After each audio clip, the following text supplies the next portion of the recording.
Halo masyarakat Maya, beberapa hari yang lalu, tepatnya pada hari Kamis malam, itu terjadi kasus penyerangan kepada Andri Yunus, seorang wakil koordinator organisasi Kontras.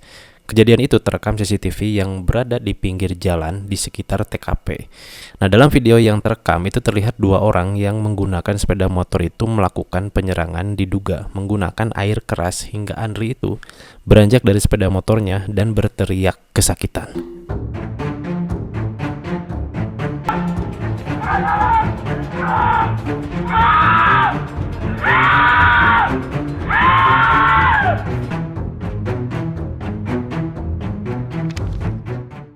Banyak orang beranggapan ya kejadian ini tuh dicurigai sebagai teror yang dilakukan oleh oknum tertentu untuk membungkam dan menghentikan suara kritik yang sering dilayangkan Andri terhadap kebijakan publik yang kontroversial. Kecurigaan ini semakin memuncak kalau kita mengaitkan waktu kejadian yang bertepatan setelah Andri itu melakukan rekaman podcast yang membahas tentang remilitarisme dan judicial review di Indonesia. Topik yang memang sangat identik dan berkaitan dengan kritik yang sering disuarakan sama Andri selama ini. Kalau kita lihat ke belakang ya, kasus penyerangan kayak gini tuh memiliki kesamaan pola gitu. Jadi ada seorang yang vokal dan berani mengkritik kebijakan kontroversial.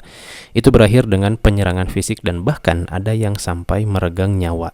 Dan memang kalau kita teliti lagi, agaknya tidak mungkin juga gitu kalau penyerangan semacam ini dilakukan oleh orang random yang melukai seseorang tanpa motif dan bahkan tidak menutup kemungkinan kalau setiap kejadian kayak gini tuh ada yang mengorkestrasi di belakangnya. Jadi pada video kali ini kita akan membahas investigasi kasus penyerangan terhadap Andri Yunus ini dan apakah memang benar kejadian semacam ini tuh adalah upaya pihak tertentu yang mencoba untuk membungkam suara kritikan terhadap kebijakan kontroversial. Selengkapnya, so let's begin the story guys.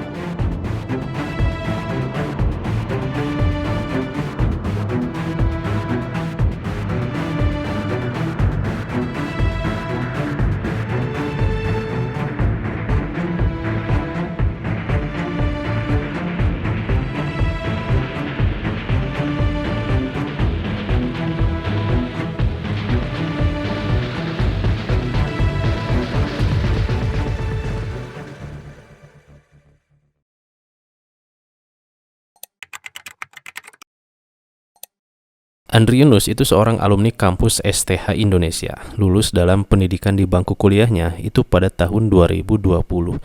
Awalnya Andri ini berkarir sebagai advokat di LBH Jakarta yang berfokus pada bantuan hukum struktural sampai tahun 2022. Nah, kemudian setelah itu dia bergabung dengan Kontras dan jabatan terakhirnya adalah wakil koordinator bidang eksternal. Dia mendapat jabatan ini dari Februari tahun 2025 lalu. Selain itu guys, Andre ini juga punya beberapa prestasi yang sebenarnya cukup mentereng ya. Selain lulusan kampus STH Indonesia, dia juga pernah mendapatkan beasiswa untuk studi Anti-Corruption Academy atau ACA yang dilakukan oleh IM57 Plus Institute atau wadah ex pegawai KPK pada tahun 2023. Andri juga dikatakan memiliki lisensi resmi advokat dari Pradi pada tahun yang sama. So this guy is pretty impressive sebenarnya. Nah, sementara track record yang pernah dilalui sama Andri ini juga cukup banyak guys. Kalau kita lihat di sini ya, dia pernah mengawal kasus investigasi pembunuhan mutilasi sipil di Timika, Papua. Terus juga pernah mengawal kasus kerangkeng manusia di Langkat, Sumut. Kasus penembakan demonstran di Seruyan, Kalteng. Dan pernah menjadi saksi di MK untuk uji materi judicial review UU TNI. Tahun 2025 lalu, nama Andri ini sempat viral karena aksi nekatnya menerobos ruang rapat tertutup di sebuah hotel di Jakarta untuk memprotes revisi UU TNI.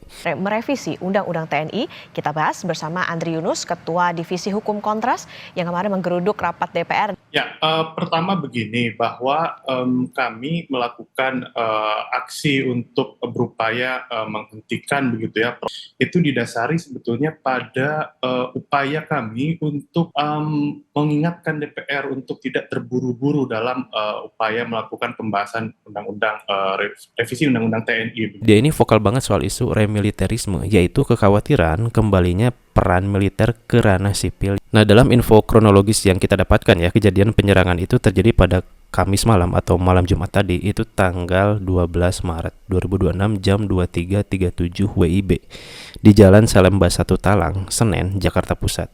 Titiknya itu deket sama jembatan Talang. Dalam rekaman CCTV itu terlihat ya, ada 2 orang pelaku berboncengan menggunakan motor metik datang dari arah berlawanan. Dalam rekaman juga menunjukkan kalau si pelaku itu sempat terlihat berputar balik arah dan menunggu jalanan itu sepi sebelum mengeksekusi aksinya.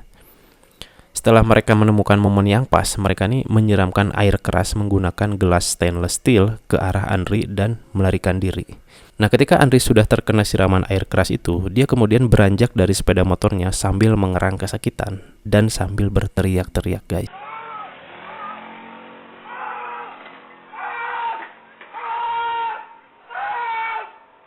Setelah kejadian itu, Andri ini dirawat di rumah sakit dan dilaporkan mengalami luka bakar kimia sebesar 24%. Yang diantaranya itu mengenai wajah, matanya, kemudian dadanya, serta kedua tangannya. Nah, sementara itu Andri ini masih dirawat intensif di RSCM. Nah, menurut laporan dari Kontras ya, mereka tuh menyebutkan bahwa rumah keluarga Andri itu sempat didatangi orang tidak dikenal. Dan dalam periode waktu itu juga, Andri ini menerima banyak banget panggilan spam dari orang-orang misterius. Poinnya di sini adalah waktu kejadian yang sangat bertepatan setelah Andri ini melakukan podcast untuk membahas isu remiliterisme. Apakah menurut kalian ini kebetulan? Kalau misalkan ini terencana, berarti kan ada orang yang tahu kalau pada hari itu Andri punya agenda podcast dengan topik itu dan akan pulang di jam sekian melewati jalur tersebut. Nah, gimana menurut kalian ini? Tapi kalau misalkan ini cuma kecelakaan random ya, janggal juga nggak sih gitu? Melihat orang yang menyiramkan air keras ini tidak melakukan perampokan, tidak mengambil sesuatu dari Andri, dan instrumen penyerangannya pun seperti sudah direncanakan. Kalau begal atau perampok biasa gitu ya, kita kan taunya biasanya membawa pisau gitu atau golok atau parang gitu. Intinya sajam gitu.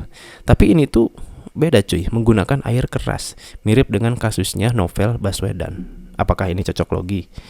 Coba kalian pikir lagi deh, dengan semua detail yang ada, apakah ini kebetulan atau kejahatan yang memang direncanakan gitu?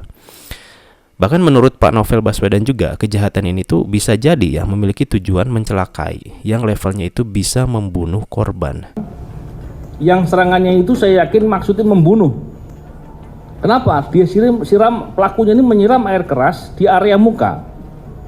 Kalau area muka itu kena air keras, kemungkinan besar gagal nafas dan bisa meninggal orang. Nah, kalau misalkan kayak gitu berarti bisa dimasukkan ke dalam pembunuhan berencana juga nggak sih guys? Dan menurut beliau juga ya, tindakan kejahatan semacam itu jelas tujuannya untuk menakut-nakuti orang-orang yang berani bersuara gitu, memberikan kritik sama kebijakan kontroversial. Dan dugaannya tentu saja akan sangat masuk akal kalau misalkan semua ini tuh ada mastermind-nya gitu. Ada orkestranya, ada orang yang memang mengincar Andri setelah semua sepak terjangnya selama ini. Dari CCTV yang saya perhatikan, saya yakin pelakunya terorganisir. Pelakunya nggak satu motor yang berdua gitu, enggak. Terorganisir. Ada simbol-simbol yang dilakukan di lapangan sehingga ketika menyerang itu begitu terorganisir. Ini suatu yang direncanakan untuk menyerang. Hipotesa kita di sini berarti mereka merasa terancam dengan kehadiran Andri ini dan apa yang dilakukan dia selama ini gitu. Nah, di sini gue pengen cari tahu juga ya tentang organisasi Kontras ini gitu. Organisasi yang menjadi wadah bagi Andri. Nama resminya adalah Komisi untuk Orang Hilang dan Korban Tindak Kekerasan. Didirikan pada 20 Maret 1998 bertepatan di puncak krisis Orde Baru. Dan ternyata Kontras ini didirikan oleh Munir Said Talib alias Munir, yang pastinya juga ya kalian tahu kalau beliau itu dibunuh pada tahun 2004. Nah, dari fakta ini aja ya, barangkali orang langsung bisa berpikir gitu, kalau kasusnya Andri ini sangat mungkin mirip dengan kasusnya Munir. Yang mana ya, korban itu dari organisasi yang sama, dengan dugaan atau kecurigaan akan pelaku kepada pihak yang mungkin sama juga gitu. Mungkin ya, ini mungkin gitu. Nah, Kontras ini guys sering dianggap oposisi sejati. Siapapun presidennya, Kontras itu akan tetap bersikap kritis. Mereka disebut oposisi non-parlemen.